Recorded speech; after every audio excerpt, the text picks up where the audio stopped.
Rossiya yoki Yevropa. O'zbekistonliklar qayerda yaxshi yashashi va ishlashi mumkin? Assalomu alaykum. Bugun sizlar bilan Rossiyada va Yevropada ishlash va yashash farqlari haqida gaplashamiz. Nima uchun ko'pchilik Rossiyani tanlaydi?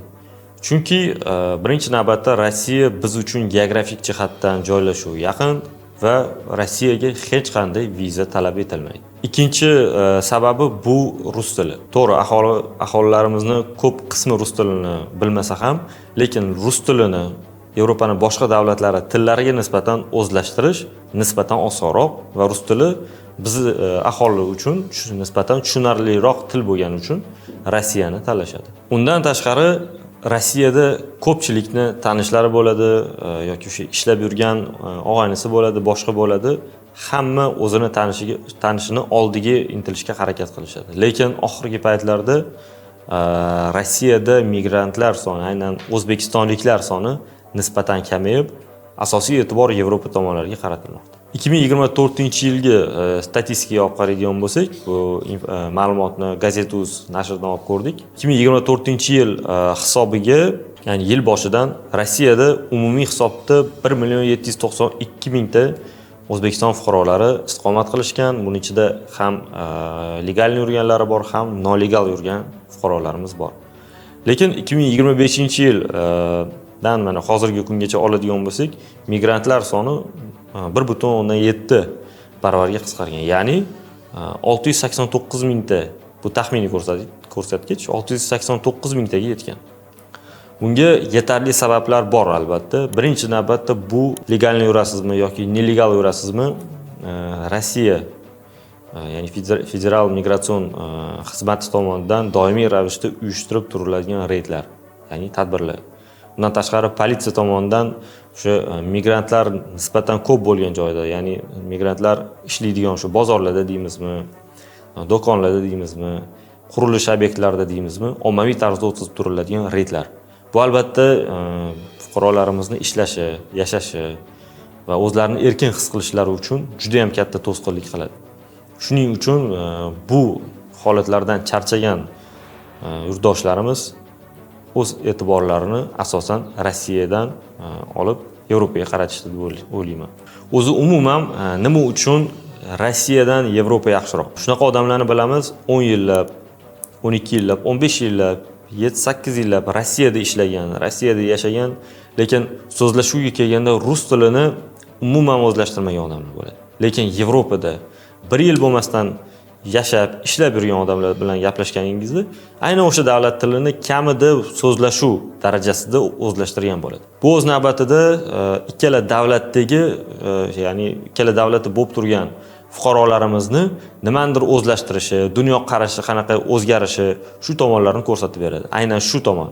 Ya'ni ko'rib turibmiz, Rossiyada 10 yillab, 15 yillab ishlab turib, ham til o'zlashtira olmasa, ham ya'ni u tomonda, ya'ni politsiya tomonidan deymizmi yoki Federal migratsion xizmati tomonidan deymizmi, ommaviy tarzda uyushtirib turilgan, ya'ni hujjati bor odamlarga nisbatan ham uyushtirib turilgan reydlar bu albatta katta noqulaylik tug'diradi va fuqarolarimizni bir qandaqadir qobiq ostida yurishlariga majbur qiladi. Yevropada esa bu aksincha.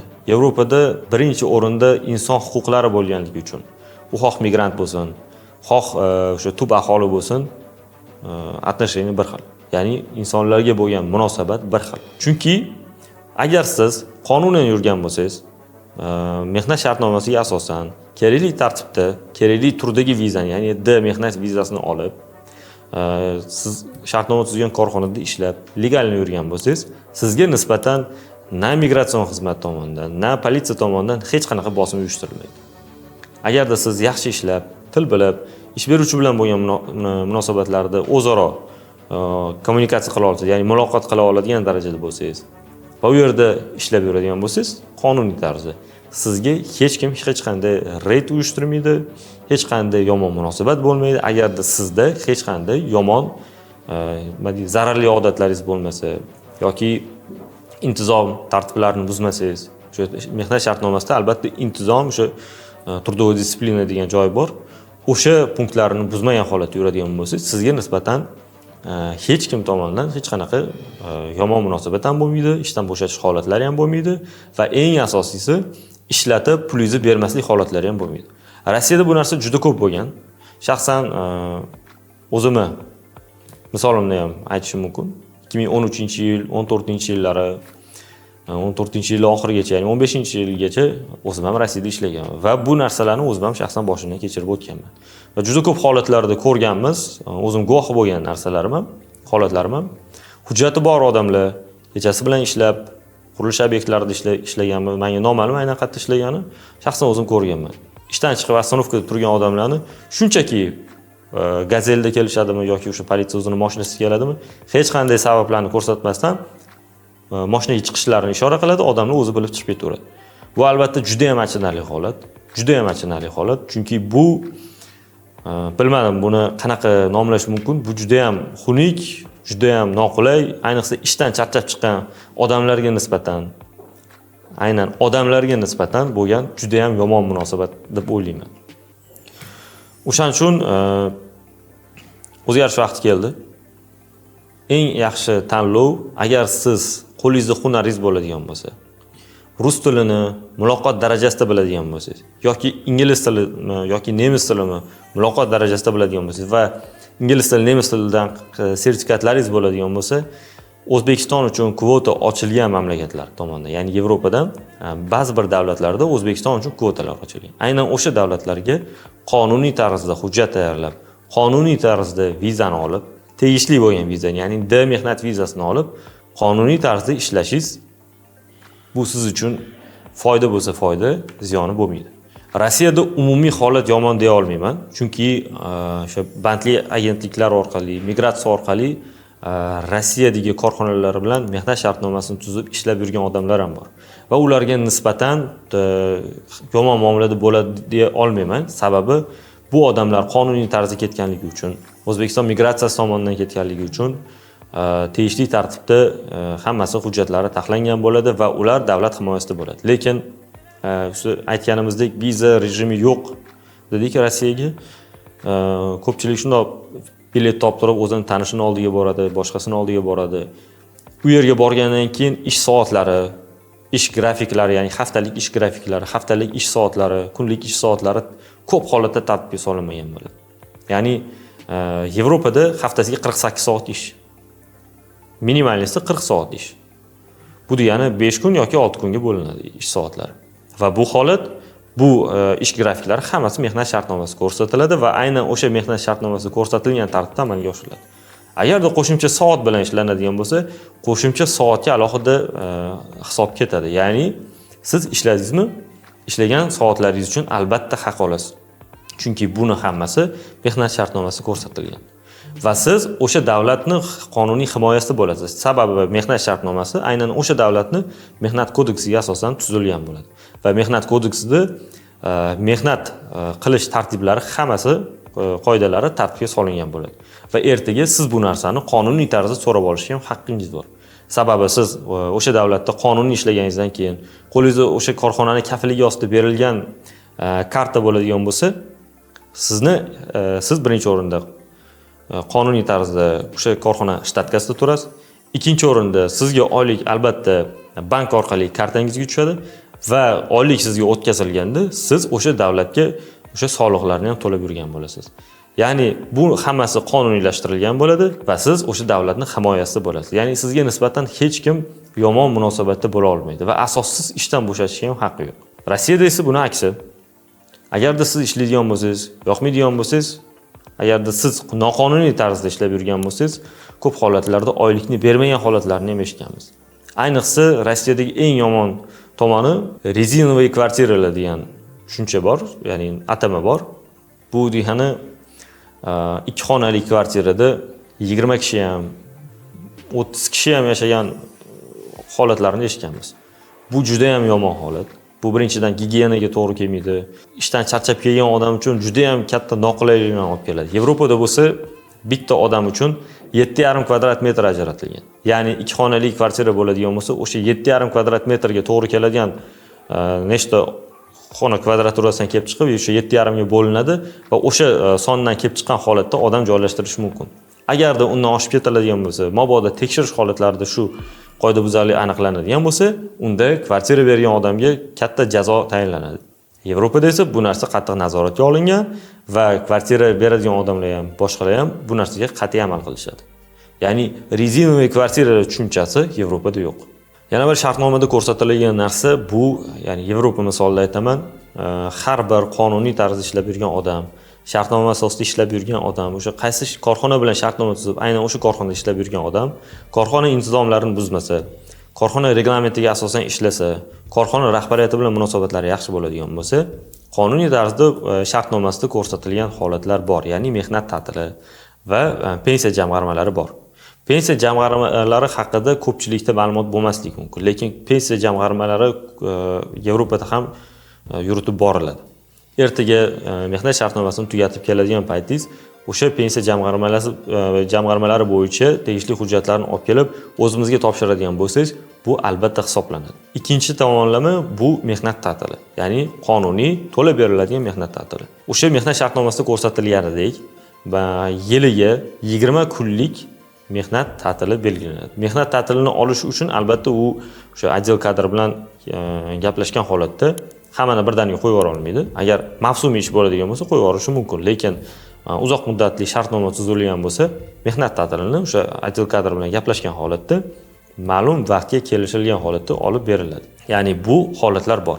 Rossiyada esa aksincha, agarda siz mehnat ta'tilini so'raydigan bo'lsangiz, qaytib o'sha ishga kelishingiz, ya'ni aynan o'sha ish qilishingiz yoki aynan o'sha ish joyiga kelishingiz ham bu gumon ostida qoladi. Chunki bu aniq emas. Kelsangiz umuman boshqa ish qidirib yurishingiz mumkin. Sarson bo'ladigan holatlar juda ham ko'p. Ayniqsa eng yomon joyi hujjat tayyorlayman deganingizda o'sha migratsion xizmat binosi oldida juda ham katta tirbandligi.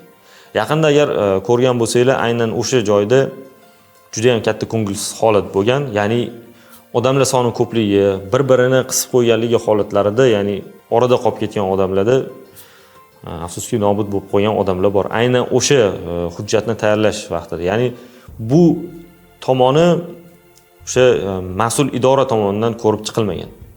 Ya'ni kerakli tarzda tartibga solinmagan. Insonlarning bunaqa navbatda turishi, navbat tartibga solinmaganligi va oxir-oqibat bunaqa oqibatlarga olib kelishi bu juda ham achinarli holat. Aynan bu holat bizni fuqarolar bilan bo'lgani bu juda ham achinarli holat.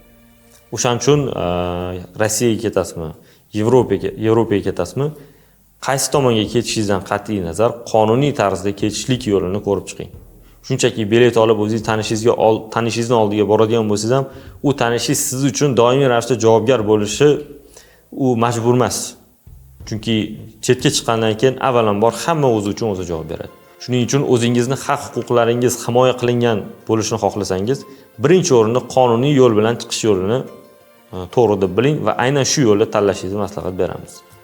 Rossiyadagi maoshlar hozirgi vaqtda endi aynan bitta soha haqida ayta olmaymiz, umumiy qilib aytamiz. Eng kami 30 ming rubldan va undan yuqori. Bu oyliklar sohaga qarab. Lekin eshitamiz, bor 2000 dollarlab olib yuradiganlar bor, 1500 dollarlab oyiga olib yuradiganlar bor. Lekin u odamlarni ishlash grafiki haqida so'raydigan bo'lsangiz, ba'zi bir holatlarda dam olmasdan ishlagan odamlar bo'ladi.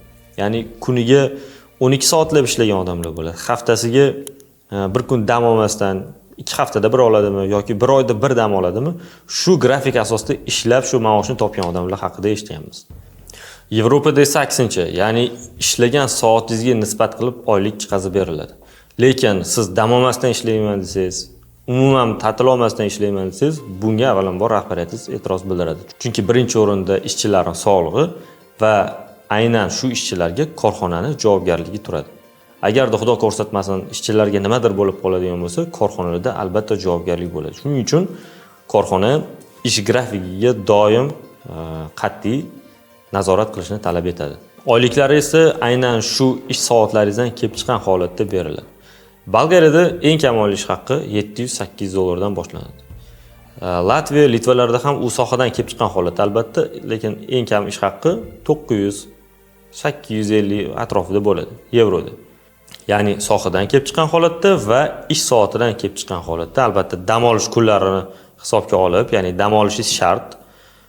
850 700-850 yevrodan 2000-2500 Agar siz professional bo'lib, объемga ham soatiga ishlaydigan bo'lsangiz, 3000 gacha topish holatlari, imkoniyatlari bor Yevropada.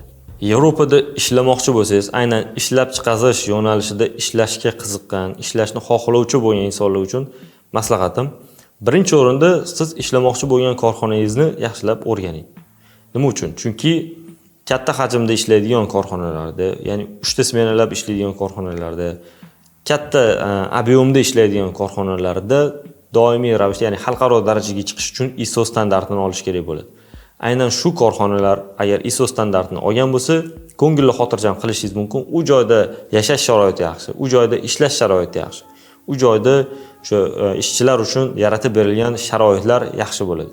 Chunki ISO standart xalqaro darajadagi sertifikatni berish uchun aynan o'sha korxonaga ishchilarning yashash joyidan tortib, gigiyenasi, oziq-ovqatlari, ya'ni ovqatlanadigan joylaridan tortib, ishlaydigan joylardan tortib hammasini tekshiradi va o'sha tekshiruvdan o'tgandan keyingina aynan shu sertifikatni o'sha korxonaga topshiradi. Agar siz ishlab chiqarish liniyalarida, ishlab chiqarish korxonalarida ishlamoqchi bo'lsangiz, aynan shunaqa katta hajmda ishlaydigan korxonalarga qiziqish bildirishingizni tavsiya qilaman. Rossiyada esa bu ISO standartga javob bermaydigan korxonalar yo'q deya olmayman. Bor, katta fabrikalar, katta zavodlar bor. Lekin afsus o'sha zavodlarda, o'sha korxonalarda ishlash uchun ham bizni o'sha Rossiyada bo'lib turgan migrantlarimiz, ishlab yurgan, nolegal bo'lgan migrantlarimiz ko'pi talabiga javob bermaydi. Birinchi navbatda til bilmaydi, ikkinchi navbatda aynan o'sha soha bo'yicha ma'lumoti yo'q yoki hunari yo'q. Demoqchiman, Rossiyada ham bor unaqa korxonalar, Yevropada ham bor. Lekin siz ishlamoqchimisiz qaysidir joyda, qonuniy tarzda, aynan o'sha sharoitlarda ishlamoqchimisiz, birinchi o'rinda o'zingiz ustingizda ishlashingiz, qaysidir sohani egallashingiz va albatta til o'rganishingiz kerak bo'ladi. Tilsiz boshqa davlatda ishlashni xayolingizga keltirmaslikka maslahat beraman. Chunki bu xuddi cho'lga suvsiz chiqqandek gap. Tilsiz Yevropaga yoki umuman boshqa davlatlarga chiqish juda katta xato bo'ladi. Xulosa, hozir aytib o'tgan so'zlarimdan qanday xulosa qilish mumkin? Birinchi o'rinda Rossiya bilan Yevropani solishtirganimizda bu insonlarimiz, ya'ni bizni fuqarolar o'zlashtiradigan narsa. Aytganimdek, Rossiyada 10 yillab, 15 yillab ishlab yurgan odamlar bor, lekin til degan narsani bilishmaydi. Hunar degan narsani aynan ma'lum bir pozitsiyani o'zlashtirmagan odamlar bo'ladi. Ya'ni borgandan keyin aynan bir joyda, bir muhitda yuradi, iloji boricha o'sha muhitdan chiqmaslikka harakat qiladi. Yevropada esa aksincha. Yevropaga borgan odam hali borganiga 1 yil bo'lmasdan birinchi o'rinda hech bo'lmaganda muloqot darajasida aynan o'sha davlat tilini o'zlashtiradi. Ikkinchi darajada ishlab yurgan korxonasining yo'nalishi bo'yicha qaysidir pozitsiyani egallab va o'sha pozitsiyada doimiy ravishda qolmaslikka harakat qiladi. Chunki ko'radiki, boshqa pozitsiyalarda oylik yaxshiroq. Keyingi qiladigan xulosamiz bu albatta qonuniy ishlash tomonlari. Rossiyada ishlaysizmi? Yevropada ishlaysizmi yoki Osiyoni boshqa rivojlangan davlatlarda ishlaysizmi? Birinchi o'rinda qonuniy tarzda ishlashni o'zingizga oldingizga maqsad qilib qo'ying. Qonuniy tarzda ishlasangiz, birinchi o'rinda sizni haq-huquqlaringiz himoya qilinadi. Siz shunda hech qanday qandaydir reydlar, qanaqadir bosimlar qurboni bo'lib qolmaysiz. Doimiy ravishda haq-huquqlaringiz himoya qilingan bo'ladi va birinchi navbatda o'zingizni manfaatingizni qo'ying. O'zingizga nisbatan yomon munosabatda bo'lishlariga aslo yo'l qo'ymang. Chunki siz O'zbekiston Respublikasi fuqarosisiz, erkin fuqarosiz. Va albatta siz qonuniy tarzda ishlashingiz kerak. Va albatta siz boshqa davlat qonunlarini hurmat qilgan holatda aynan o'sha davlatlarda qonuniy ishlash tarafdori bo'lishingiz shart. Chunki siz O'zbekiston va butun o'zbek xalqini yuzi hisoblanasiz, chetda yurganingizdan keyin. Va shuni inobatga olgan holatda o'zingizdan keyingi odamlarni, nafaqat ishga boradigan odamlar, balki turistlarni, boshqa biznes tashrif bilan boradigan odamlarni yoki davolanishga boradigan odamlarni qayerdansan deganda O'zbekistondanman deganda, o'zbeklar deganda yomon bir taassurot bo'lmasligi uchun, yaxshi taassuroti bo'lishi uchun harakat qilishingiz kerak bo'ladi. Va bu uchun albatta siz til bilishingiz, hunar o'rganishingiz, borganingizdan keyin o'sha joyingizda zo'r bo'lib ishlab ketishingiz kerak bo'ladi. Agarda siz Yevropa mamlakatlarida ishlamoqchi bo'lsangiz, qonuniy tarzda ishlamoqchi bo'ladigan bo'lsangiz, mehnat shartnomasini tuzib, qonuniy tarzda ishlamoqchi bo'ladigan bo'lsangiz, marhamat, ofisimizga tashrif buyuring. Agarda sizda qanaqadir savollar bo'ladigan bo'lsa, haftaning har juma kuni 18:30 da o'tkaziladigan o'sha jonli efirimizda qatnashishingizga taklif qilamiz va aynan o'sha jonli efirimizni o'tkazib yubormaslik uchun Telegram, Instagram, YouTube, Facebook barcha platformalarimizga obuna bo'lib qo'yishingizni iltimos qilamiz.